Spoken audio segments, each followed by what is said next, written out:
galera, beleza? Meu nome é Fred, esse é o canal Papo de Rock e hoje eu vou falar sobre uma bandaça lá dos Estados Unidos, uma banda que começou sua carreira fonográfica, discográfica, melhor dizendo, em 1970. Então, uma banda do Texas, da cidade de Fort Worth. Como você tá vendo, eu não fico enchendo linguiça aqui com merchandise, com lorota, vamos direto ao assunto, porque ninguém tem tempo a perder, na verdade. E a pior coisa é você abrir um vídeo, o cara ficar com um monte de conversa mole e passa 10 minutos e ainda não entrou no assunto do vídeo. Então, cara, Blood Rock é uma banda de hard rock, né? Inicialmente uma banda de hard rock. Ela é uma banda na cidade de Fort Worth, do Texas. Uma banda que foi formada em 69, mas sua história começa em 63, quando os caras começaram a tocar juntos sob outros nomes ainda, né? The Naturals, Crowd More One. Em 69, a banda fechou a sua formação com Jim Rutledge no bateria e vocal principal, Nick Taylor, guitarra e vocais, Lee Pickens, guitarra e vocais, Ed Grande, baixo e vocais, e o Steve Hill, teclado e vocais. Em 69, eles foram contratados pelo empresário e produtor Terry Knight. Terry Knight era empresário e produtor da Capitol Records. Ele também empresariava e produzia os discos do Grand Funk Railroad, banda de muito sucesso ali naquele período, né? Durante toda a década de 70, o Grand Funk foi uma das maiores bandas dos Estados Unidos. Então, eles aconselhou os caras a mudar o nome da banda para Blood Rock. Os caras acataram e assim eles foram contratados pela Capitol Records. Em 1970, eles lançam o primeiro disco deles, esse disco aqui, ó. Deixa eu tirar aqui para ficar melhor visualizar. Esse disco aqui, auto-titulado Blood Rock, disco de 1970, produzido pelo próprio Terry Knight. Cara, esse disco é uma excelente estreia, um excelente disco de estreia. Tem faixas muito legais aqui, um disco de hard rock, bem no estilo, né, dos anos 70. God Find a Way, Fatback, Double Cross, Timepiece. Um disco que ficou na posição 160 da Billboard, né? Billboard, que media as vendagens de disco, ficou ali na posição 160. Esse disco foi lançado em março de 1970 e um excelente disco de estreia, Após a gravação desse disco, o Terry Knight aconselhou os caras principalmente o Jim Rutledge, que era baterista e vocalista, aconselhou o Rutledge a assumir isoladamente os vocais. Aí eles contrataram o Rick Cobb para bateria. E em outubro de 1970, eles lançaram o segundo álbum deles, que é o Blood Rock 2. Esse disco aqui.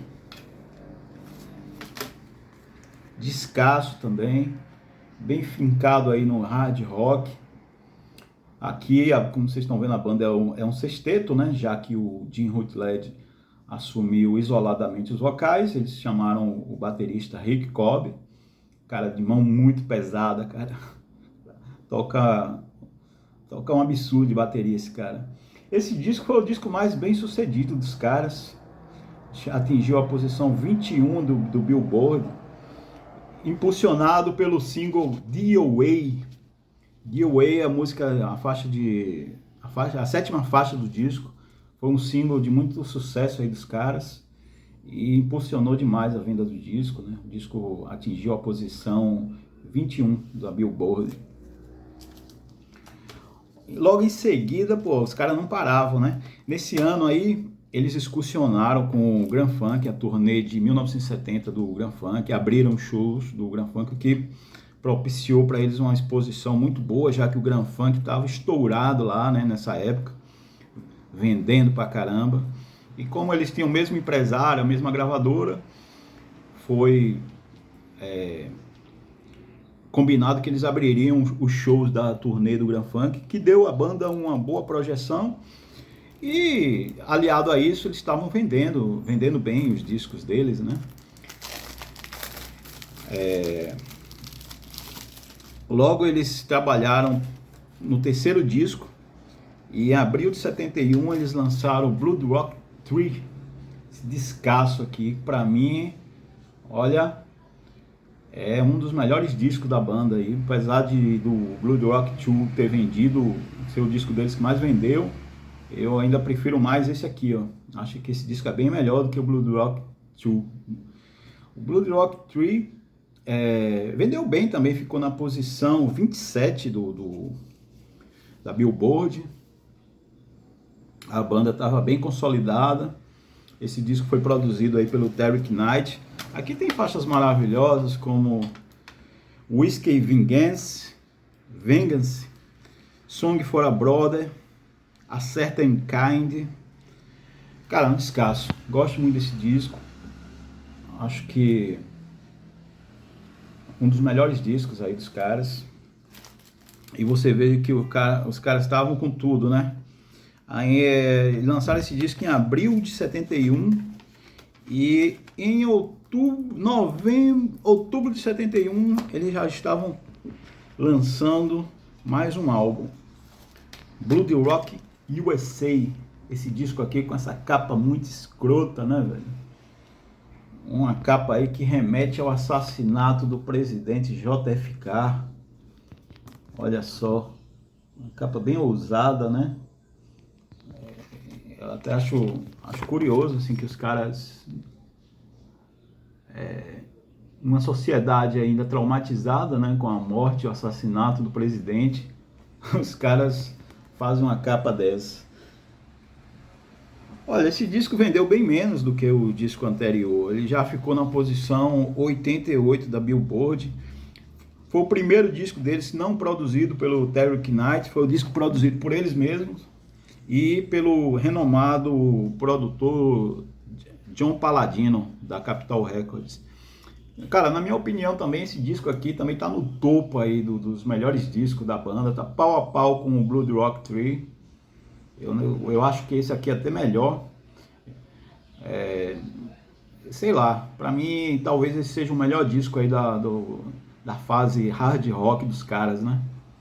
Discão aí de hard rock setentão, no auge aí dos caras. Bom, acontece que depois desse disco houve algumas mudanças. Aqui foi o último disco do Jim Rutledge, que era o vocalista, sai da banda. O Lee Pickens, que era o guitarrista principal, também sai da banda. E a banda continua aí com o Rick Cobb, o Ed Grande, Steve Hill, o Rick Cobb na bateria, o Ed Grande no baixo e vocais, Steve Hill teclado e vocais, Nick Taylor guitarra e vocais, e eles recrutam aí o Warren Hahn como vocalista, toca flauta também, introduz o saxofone e a harmônica. O Warren Hahn trouxe novos elementos aí para a banda, e a banda realmente, cara, mudou completamente o som. Foi aí que ele rompeu com a estética sonora que tinham consagrado os caras até o momento, né? E gravam esse disco aqui, ó, o Passage, disco de 72, novembro de 72, um disco, meu, que não tem nada a ver com os discos anteriores. Isso não quer dizer que seja um disco ruim, de forma alguma. Agora é um disco de rock progressivo totalmente diferente do trabalho que os caras tinham feito antes. Olha a capa, bem legal, né? Acho muito bonita essa capa, cara. Os tons aí, as cores, né? Aqui a foto dos caras. Os caras voltaram a ser o quinteto, né? Aqui acho que é a terceira formação da banda. Terceira formação da banda. Esse disco é um disco muito legal, apesar de não ter muito a ver com os sons que os caras que faziam antes, né? Nos outros 4 primeiros discos. É como eu falei, cara, que houve um rompimento com o passado recente da banda, né? Eles se consagraram e iniciaram com uma banda de hard rock, e aqui virou uma banda de rock progressivo. Com certeza a galera que curte o rock progressivo vai apreciar demais esse disco aqui. E é um descasso, é um belo disco. Esse disco já vendeu bem menos do que o disco anterior, ficou ali na posição 105 do Billboard. Mas os caras foram em frente, né? Em 74, o Rick Cobb, que era o baterista, sai da banda, mais uma baixa aí, né? No lugar do Rick Cobb entra o Randy Reeder na bateria, e os caras lançam esse discão aqui também, que chama-se, um nome meio trava-língua, Whirlwind Tongues.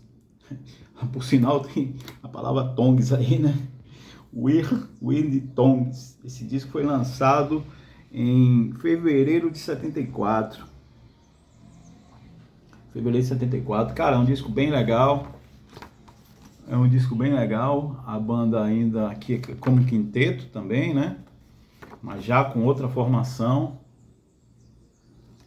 E tem um destaque aqui que eles fazem um cover aqui de Eleanor Rigby dos Beatles, uma música clássico dos Beatles, né? Mas eles fazem uma versão progressiva e bem particular deles, que eu acho que ficou bem legal.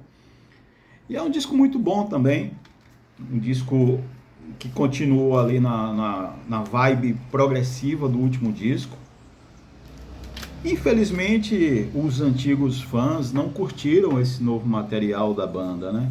Os caras estavam ali acostumados com aquele hard setentão que eles traziam até o momento, aquele hard rock vigoroso, e essa mudança de som não agradou os fãs. Esse disco, ele nem entrou no top 200 aí do Billboard. Foi um disco que foi muito mal recebido, injustamente, na minha opinião, muito injustamente. Esse disco foi muito mal recebido. Bom, no ano seguinte, 75, eles voltaram ao estúdio para gravar mais um disco, gravaram o disco, mas a Capitol Records, devido às baixas vendagens dos discos dos caras, resolveu não lançar o disco e dispensou a banda. A banda então encerrou as atividades, né? Esse disco que eles chegaram a gravar e não lançaram, ele saiu num unboxing do ano 2000. Em 2000 saiu um box com esses discos da fase progressiva. Os dois discos que foram lançados, né? A partir de 72, o Passage e esse Whirlwind Tongues. E mais esse disco que não tinha sido lançado, eles chamaram de Unspoken Words, um nome bem adequado aí para um disco que não foi lançado, né? Unspoken Words é palavras não ditas, né? Eu nunca ouvi esse disco.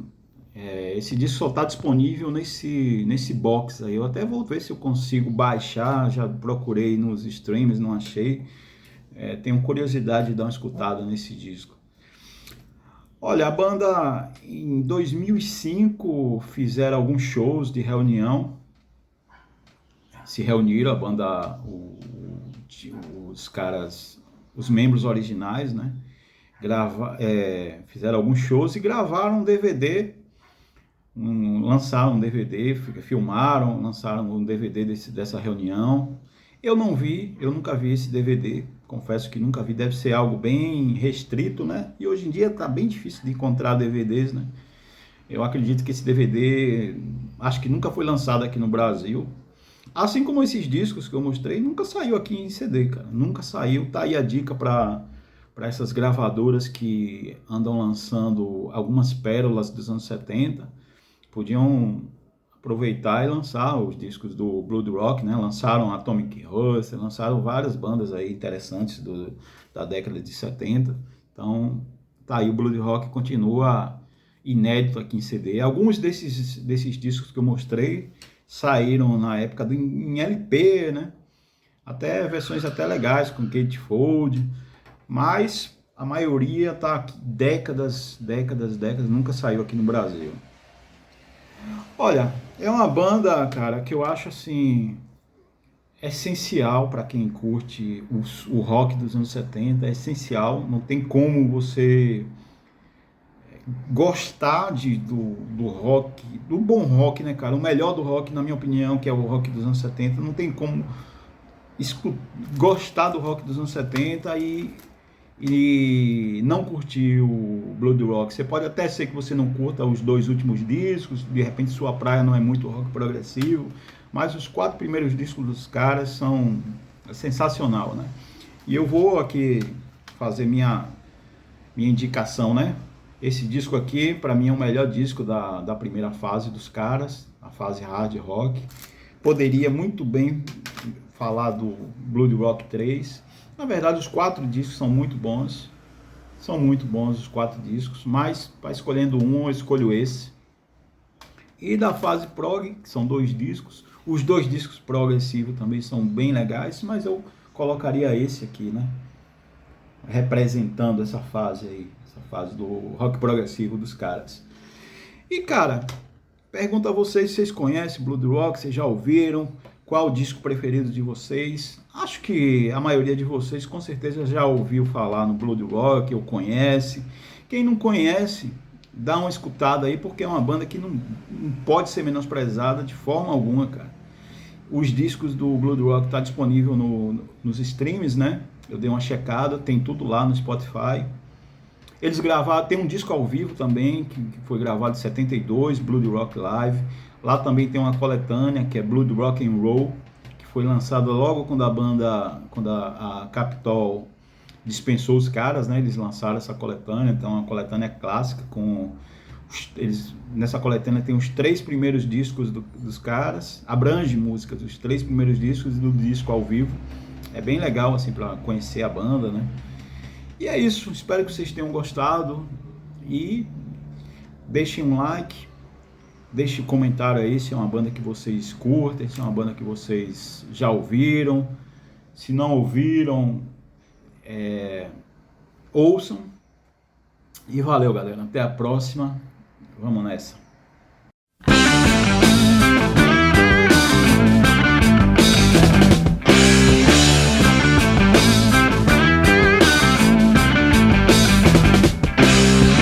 If you really